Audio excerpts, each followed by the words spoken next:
Welcome to the Real Estate Syndication Show. Whether you are a seasoned investor or building a new real estate business, this is the show for you. Whitney Sewell talks to top experts in the business. Our goal is to help you master real estate syndication. And now your host, Whitney Sewell. Lionshare Bookkeeping believes the key to generating wealth is understanding where it comes from and where it needs to go. They provide bookkeeping and financial coaching exclusively to real estate investors, focusing on cash flow, strategy, and action. Go to lionsharebookkeeping.com/apartments to connect with them now. This is your daily real estate syndication show. I'm your host, Whitney Sewell. Today, our guest is Chris Roberts. Thanks for being on the show, Chris. Thank you, Whitney. I appreciate the opportunity to be here and share today. Yeah, Chris is the CEO of Sterling Rhino Capital and is a serial entrepreneur. He owns and operates several businesses and is passively invested in thousands of units while syndicating hundreds of his own doors as well. He's written a book and fed hundreds of thousands of people through his partnership with Feeding America. Chris, welcome to the show. I look forward to hearing more about your entrepreneurial journey. It just sounds like you have numerous businesses. You've been successful in numerous different ways, but I know one of your unique abilities is problem solving and negotiations and work ethic. All those things. I'm looking forward to getting into that. Give us a little more about who you are and how you got in the syndication business, and let's dive in. Sure, absolutely. Thank you so much for the intro.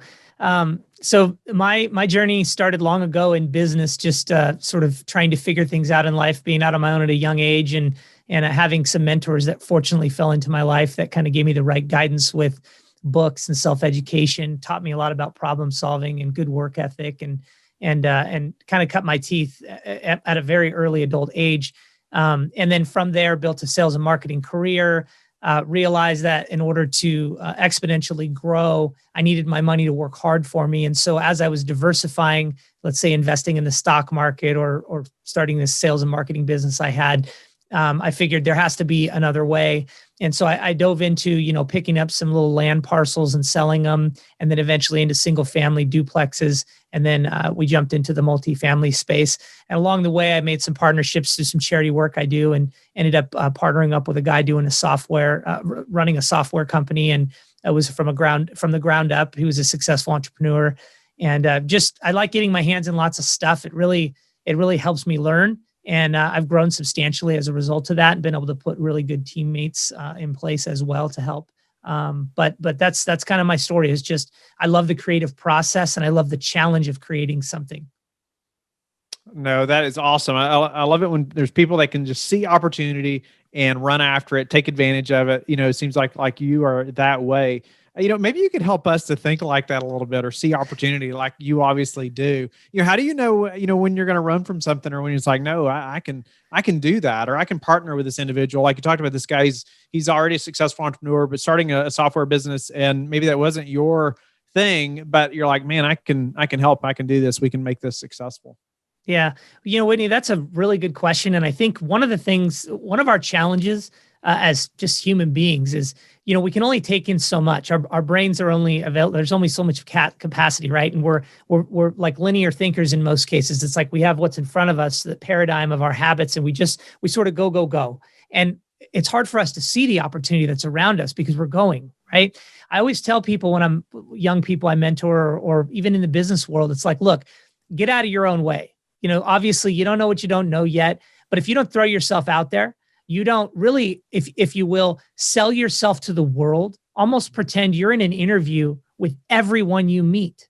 And not that you're selling something, but how will they know anything about you if you're not sharing with them? If you're not telling your story, if you're not talking about the things you love to do, and so on and so forth, instead of being focused so much on, your social media page or whatever, right? Let's have genuinely honest conversations, and then let's put in the work and show people around us that we're worthy of success. And so my point is, when you say, well, how do you these partners? And that's exactly how I found one of my wonderful partners. And partnerships don't always work out, by the way, right? They can be challenges because you got all these people and personalities, especially type A's, all in the same room. But I was on this charity board with an individual that happened to just sell his company for over $100 million. And I never knew that about him. And I had been on this charity board with him for 2 years. And he reaches out to me and says, I'm starting this other software company, and I think you'd be great to help me develop the sales and marketing aspect of the business, because that's just not my strength. I'm a software engineer.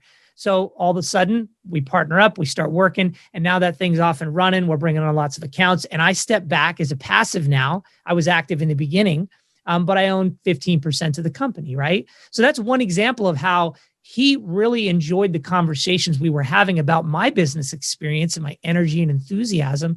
And I really enjoyed his savvy as it relates to the technology piece, because I am not a software engineer, right?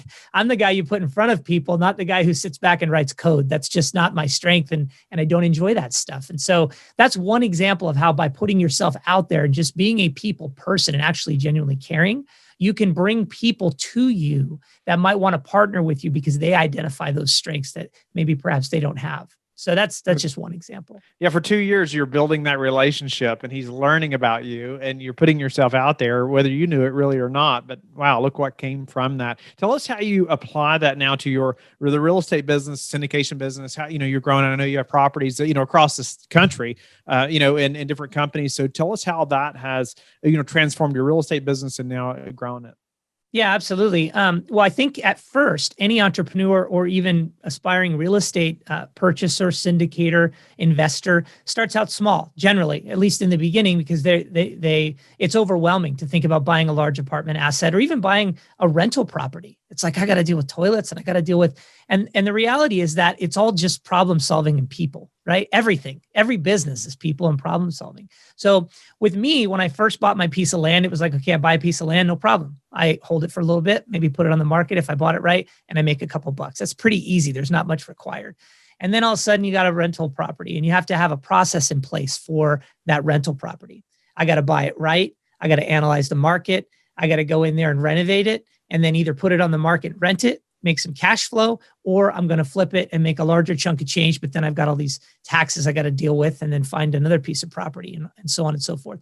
So for me to get into this space and to actually grow my business, it took a team of people. It wasn't just me. I started out simple. I bought a few properties, some land, did a little construction. And then when I wanted to start growing exponentially, I knew that I had to bring like-minded individuals in with me that supported the areas of opportunity where I lacked. Let's say I'm decent with spreadsheets, but that's not my forte. I don't want to bury my face in a spreadsheet. I bring someone on for that, someone to analyze deals and so on. So I have a spectacular team, and that's how we're growing exponentially in the larger multifamily space. I know by no way or shape or form would take full credit for all this. It's my team, and I treat them equally. We are all in this thing together. That's incredible. And I love how you focus on the team. I'm the same way. We could not be where we're at if it wasn't for each person. But elaborate. I know we talk about that first hire often, but maybe we can go past that a little bit. And you talk about, when do you know you need that other team member? And you touch a little bit on maybe your process of finding that person. I get that question often. How do we find that person? And what if they don't work out? All those things. But maybe you can highlight on how you've done that to build that successful team. Absolutely. And even in business, aside from multifamily, I've had experiences where partners didn't work out. So it is important to identify. And what I tell people, especially in the real estate space, is look, you don't have to go out and start an LLC together and go through all these legal documents and this huge process. You could simply find somebody in one of these mastermind groups, Slack channels, meetups, you name it. There's a bunch of them, and just figure out who you synergize with, and reach out and have conversations. It's crazy. I meet people at these meetups that have been going to them for years and they've never bought a piece of property. And you're like, well, how have you never? Well, I'm still learning and I'm absorbing, and I'm thinking, it's not that complicated. What are you absorbing? Like, you can only absorb so much about underwriting and asset management and so on and so forth. So what I tell people is get out there, but in order to gravitate or have someone gravitate to you, you have to identify first what your value proposition is. What does Whitney offer to the multifamily space? Maybe Whitney is really good at investor relations. He's just great at it. And he needs to find somebody who can actually underwrite deals. And that person maybe doesn't want to deal with investors or whatever. Well, then you know what? You need to tell people what you're capable of and what you bring to the table. I got a little net worth, a little capital, and then ask them, are you interested in maybe partnering with someone like me? And you'll find that they would say, yeah, I am interested. I don't know enough about you. Great. Let's get to know each other. And here's the thing. You guys get together from a meetup and you decide in one of your markets, maybe one of you is the boots on the ground, or you have a third person who actually is boots on the ground in another state, and you guys work together, and you have an LLC that you create together just for this building, or all three of you just partner on the LLCs with your companies and you try it out. It is really important, though, that everybody, has the same basic values and work ethic and things of that sort, because you don't want to partner and one person just doesn't do any work and they get their share. And to secure yourself against that happening, you want to create an operating agreement, because that is a legally binding document. So even though you don't do like full-on LLCs and businesses together, maybe you drop a simple operating agreement that outlines everyone's roles and goals. That way you can hold people accountable for their ownership. I hope that makes sense. It does. It's very good advice. I feel like it's, you do trust these people. Obviously you're partnering with them, or if you didn't trust them, you wouldn't have partnered with them. However, having it in writing is very helpful, and crucial when things don't go right. Right. Every partnership was planned in the beginning to go well, but it doesn't always go that way. Right. Yeah. So, is there anything in that agreement though, that you've learned over the years that's very important to have in there when you're starting that partnership? Yeah, I think, and you actually touched on this a little bit, is don't be afraid to say things that might make people uncomfortable. In other words, if it's on your mind, it's very important to vet that information, get it out, even with your partners. Hey, where are your strengths? What are you good at? Okay, are you okay with this going in this agreement? That you have to put in 15 hours a week, or you have to do these certain tasks or whatever. Are you capable of doing that? Do you have a full-time job? Is this part-time for you, or whatever it may be? And don't be afraid to have the tough conversations. I was talking to someone a while back about a negotiation I had with a seller, and we're face to face, the seller and I, and he basically lied to me, and he told me he lied to me. Because I said, well, wait a minute, you're basically lying. And he goes, yeah, I'm lying. And that's really awkward, right? You're like I was prepared for that. Not that, but I've been prepared for things like that because I've been in the sales and marketing world a long time, and business, and I've dealt with some tough cookies, right? But it is jarring when someone says that. Well, think about a partner like that, right? Oh yeah, no, I can't be there. I can't put the time in. Well, someone's got to make that up. So my point is, when you put these operating agreements together, don't be afraid to outline very specific roles and goals. Now, if you're lucky and you find the right person that really has good ethics and integrity, you may not have to worry about it as much. But what happens if an injury occurs that puts them down? Are you prepared to pick up the workload? So just think it through. Don't overthink it. Just think it through and put in there a handful of bullet points that just protect everybody and keep everybody equitable. That's all. Great advice, no doubt about it. Partnerships we've talked about often, but that operating agreement and things you need to talk about are not often talked about. But I know one of your skills too is that negotiations and work ethic. You talked about that, but maybe you can speak to the ability that we should have there when getting started in this business or in the syndication business, and maybe some things you wish you had known that maybe you know now and that have been very beneficial.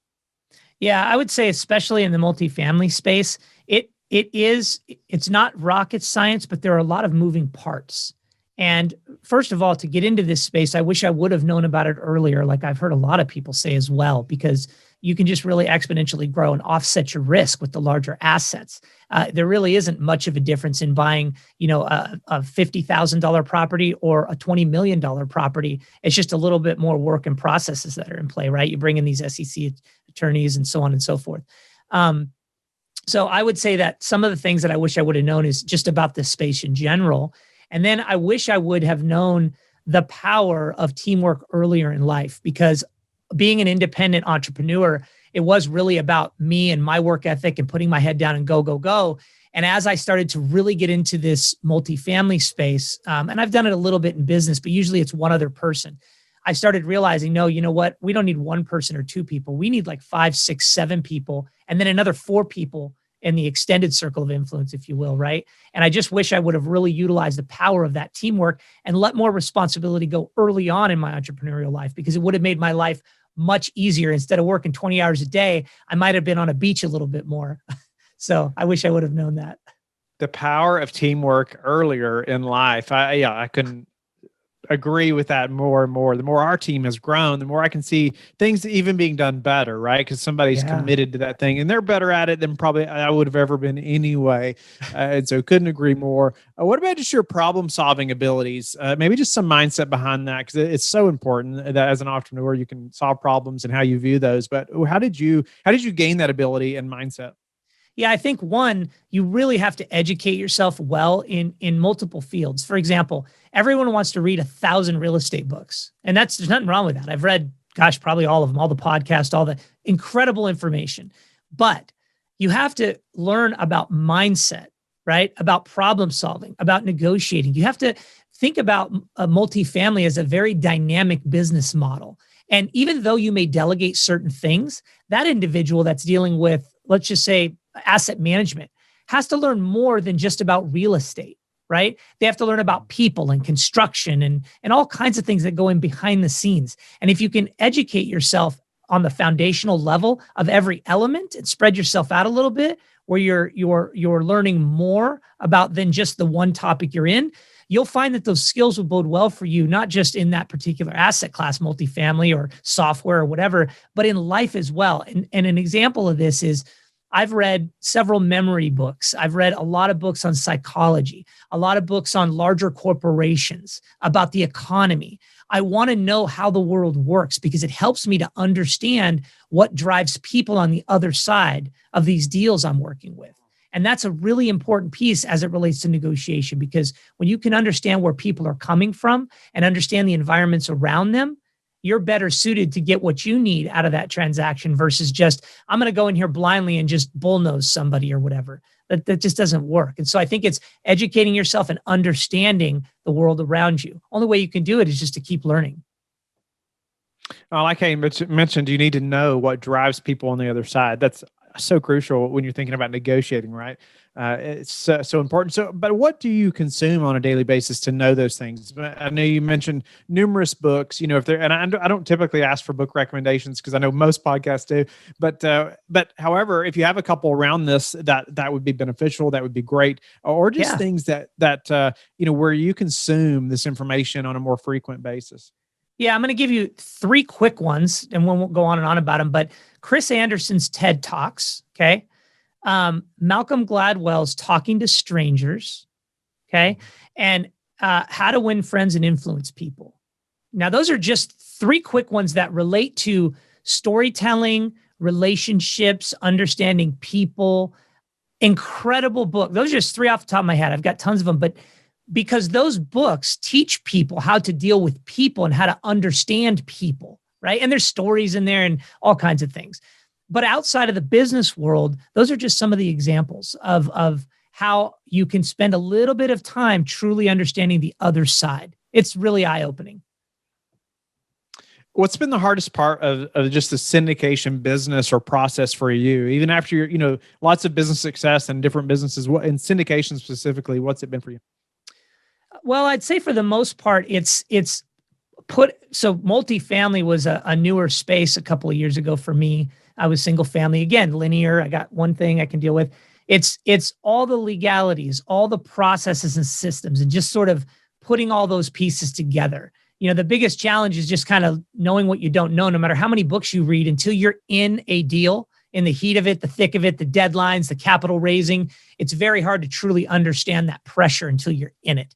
And I think that was something that I probably couldn't have anticipated until the minute I was in it, no matter how much planning I've done. How do you prepare for a downturn? Great question. First of all, you have to follow your numbers. Now, in any business, here's what I tell people in general. Don't do things based on emotion. Do things based on data. And Neil Bao was spectacular about the data, right? I mean, there's a lot of people, but he's like data, probably to a fault almost, right? But it is true. When you have a model and you follow that model, you can offset a lot of the risk and challenges. I had a lot of people try to tell me how to buy my first property, friends, family, people, markets, and I just followed the data and ended up getting twice the cash returns than all the books told me because I followed the data. Then we did it again and again and again. And it worked really well for us. So yeah, follow the data. What do you see happening over the next 6 to 12 months in the real estate market, or how are you preparing for that? Yeah. So a couple things during COVID, while a lot of people backed off or put their heads down, we went full speed. We closed 200 plus unit deals during COVID. It was crazy. I mean, lenders were challenging and more reserves, but we realized this is no different than any other environment. Think about it. The economy goes up and down constantly. Of course, we've never had a virus, but we always have challenges. So again, what we do is we sit down and think about what are the best and worst case scenarios? What's the middle road? And what are all the elements that can occur or that can derail us? And we write them down. We put them on a think board. We just write them down. Okay, here's this. What if we had 50% vacancy instead of 20% when you're stress testing your deals? What if we couldn't pay investors? Are people prepared for that? Are they going to understand it? What if the debt gets tighter, right? What if the CDC comes in, which they've done, and they've halted evictions, right? What is your plan going into that if they do? Right? Which we anticipated. We knew they would do something. We just didn't know to what extent. And the asset we closed in September is a perfect example of that. There are some challenges, but we're getting through it because we analyze this thing like crazy and we had all kinds of contingencies. So I tell folks, make sure you write it out, you plan it out, and don't let your emotions get involved to drive you to buy something that the data is telling you might be risky. Just back off. There'll be another deal. Are there a couple of things about how you purchased that deal that have helped you prepare for the unknown through the virus, pandemic, all those things that could help us when we're looking at deals as well? Yeah, absolutely. One, again, underwrite very conservatively. And it's hard because you might underwrite 100 deals and one works instead of maybe 5. It is what it is. Trust those numbers because if something goes wrong, we don't know, like an administration comes in and changes the rules or something, right? You don't know that. So make sure that you're underwriting very, very conservatively. And I'll give you just some specific examples. Don't account for rent escalations like 2%, 3%, 4%. Don't put them in there at all, right? Try to do a deal without any refi. Do a 5-year hold, no refi, because that blows the numbers up. It gives better returns on the paperwork, right? Make sure that you stress test that vacancy to pay the minimum expenses at, I don't know, whatever you're comfortable with, 30, 40, 50%, but don't do it at 20%. Because you could get to 20%, right? If something turns down. So there are all these little elements that you have to put in play. And I would say that those are just a few of them, but critically important. And then the other thing is don't be afraid in your contract. And a lot of sellers may not bite on this. They did on mine when I closed this last deal, but don't be afraid to put unique clauses in that stand out to them, but are very important to protect you. I'll give you one example. We put a clause in there stating that within 30 days of closing, if you had a certain amount of vacant units or bad debt, right, slow pays, you didn't collect rent, by the 15th of the previous month of closing, you owed us a certain amount per unit as a credit for that. In other words, as we got to the end of the road here and with all these challenges, we didn't know what was going to happen. You're going to have to pay us if you don't continue doing what you're supposed to be doing. And we got a $25,000 credit as a result of that because I anticipated after I was fortunate to deal with the seller directly for a while to get to know him. And I thought as we get to the finish line, he's probably going to start getting a little lackadaisical. And I'm so glad we did because that equaled, in this case, about 40 rents, right? And that was basically just a bonus credit. Things like that can really protect you. Great advice. I love specific things that people do that you bring out like that, Chris. Appreciate that. What about, any daily habits, Chris, that you are disciplined about that have helped you achieve success? A few things. One, I am there for my customers. And I say that because in life, it doesn't matter how big a business I've dealt with, even friends of mine that own big businesses. When Friday comes, they're out. The clock stops. They're off work. They don't answer the phones, whatever it is. If it's 6 a.m, they don't answer till they get through their miracle morning routine or whatever they do. And that's great. I have no problem with that. That's not the way I roll. I am there for my customers constantly. I get calls at 10 o'clock at night sometimes, 6 a.m, sometimes Saturday afternoon. I'm at dinner with my wife. We just signed up for that. And she gets that. She loves it. She's fine. She's an entrepreneur as well. And that's how we do it. And I pride myself on that because when people get a hold of me at those times, they're usually shocked. Like, why did you answer your phone? Why did you? And it's because if you're calling me, you need me for something. And I want to be here for you because that's what you get when you do business with me. Awesome. No, you got to be available, especially in our business. We're working with so many investors. They want to know they can get a hold of you, right? And I love that as well. If they can call you and you answer the phone, it speaks volumes. So what's your best source of meeting new investors right now? Yeah, so we are big on our thought leadership. We don't have mentor programs today. We do mentor people. We take phone calls and help and try to assist any way we can. We love adding value to people's lives. But for the most part, we have our social media, our YouTube, websites, all that stuff. And we just network like crazy, whether it be going into meetups or think tanks. Also, we get a lot of referrals, whether it be off our podcast interviews or just friends and friends saying, man, we really like the vibe you guys put off and what you're doing. And we just pride ourselves on being a fun group to do business with. We're not the staunchy 3-piece suit guys in the 10-story building in the corner. I've been that guy. We could be that, but that's not how we want to roll. We want this business to be fun. And that's kind of what sets us apart a little bit. Not that everybody's not fun, but it's just we really want to exude that. We really want to enjoy this business. What's the number one thing that's contributed to your success? Well, early on, it was my work ethic, educating myself, reading books, and just really having a passion for lack of a better term, success. And that came from struggling as a young person. It's hard to quantify that, but that's where it came from early on. Today, the number one reason I'm successful is because I've built very good teams of people around me that I treat as equals, and we all do this thing together. How do you like to give back? We partnered recently with Feeding America as enterprise partners, and I wrote a book, and that book, 100% of the proceeds go to Feeding America indefinitely. And we fed, I think you announced in the beginning, over 200,000 people. And that's our primary source of giving back. But all of us do different things. Like I've done some rescue mission work and what do you call it? City of Hope and other charitable groups. But Feeding America is our primary, and it's close to my heart because obviously when I was a kid, I struggled a little bit. Wow. Well, Chris, grateful to get to know you personally. I know the listeners are as well. Just incredible to hear your story through so much success in numerous businesses and just your ways of problem solving and ways to learn those abilities or different recommendations you gave, of course, but just your business experience and negotiations and just the mindset and selling yourself, all those things. Grateful to have you on the show. Tell the listeners how they can get in touch with you and learn more about you. Thank you so much, Whitney. And by the way, thank you for sharing all the stuff you share on your podcast with all the interviewees. And I mean, I've learned a ton from you guys, and I really, really respect the things that you do on the back end in your personal life and the way that you run your business. Kudos to you guys for just doing really good work out there. And I appreciate that. Yeah, absolutely. As far as us, we're Sterling Rhino Capital. You can find us on our website. We have a really cool calculator that compares the stock market to real estate. It's one of the most dynamic ones I've ever seen. Our CPAs love it. And you can obviously get into our newsletters and things like that by signing up, or you can opt out if you're bored after a while. But I think there's some really good, valuable information. We've got a great YouTube channel, lots of educational stuff there. Again, all free. We just really like helping people. And you can find us on Facebook and LinkedIn and all the other stuff. So. Thank you for listening to the Real Estate Syndication Show, brought to you by LifeBridge Capital. LifeBridge Capital works with investors nationwide to invest in real estate, while also donating 50% of its profits to assist parents who are committing to adoption. LifeBridge Capital, making a difference, one investor and one child at a time. Connect online at www.lifebridgecapital.com for free material and videos to further your success.